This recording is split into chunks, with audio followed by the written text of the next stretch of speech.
Շնորհակալություն մեծարգո վարչապետ, հարգելի գործընկերներ, այս նախագիծը ըստ էության շարունակությունն է այն բարեփոխման, որ մենք սկսել ենք մասնագիտական կրթության եւ ուսուցման ոլորտում նախորդ տարի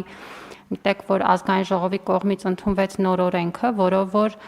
մասնավոր ոլորտի հետ համագործակցության եւ աշխատանքի վրա հիմնված ուսուցումը իբրև ինստիտուցիոնալ մոտեցում դարձնելու պայմաններն են դրված եւ բնականաբար, երբ որ մենք դնում ենք այդ պայմանները, պետք է լինեն նաեւ հաջորդող կարգավորումներ, որովհետեւ ըստ էության այժմ մասնագիտական կրթության եւ ուսուցման համակարգը հնարավոր է դարձնում, որպեսզի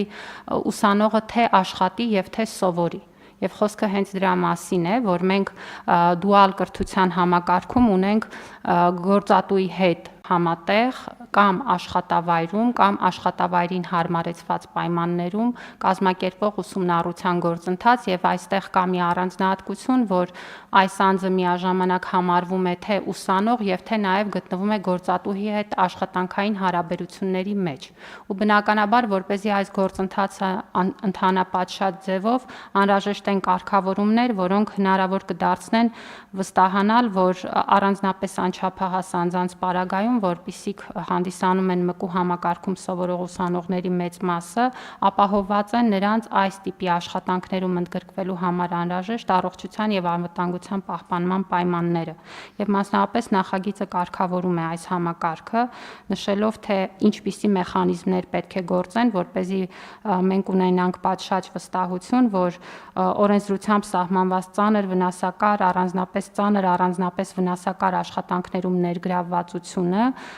ընթանում է համարժեք 16-ից 18 տարեկան անձանց համար ընդունելի պայմաններին եւ նաեւ նկարագրվում են ուրեմն այս ընթացակարգերը։ Պետք է նշեմ միաժամանակ, որ իրականում այս աշխատավայրի հարմարեցված պայմաններում կամ աշխատավայրում ուսումնառությունը անհրաժեշտություն է, որովհետև եթե մենք ուզում ենք ունենալ համապատասխան գործնական հմտությունները ունեցող ուսանողներ, որոնք որ ավարտից հետո կարող են լիարժեք աշխատանքային գործունեություն ծավալել, ապա պետք է այդ ուրեմն պայմանները մոտեցվեն գործնական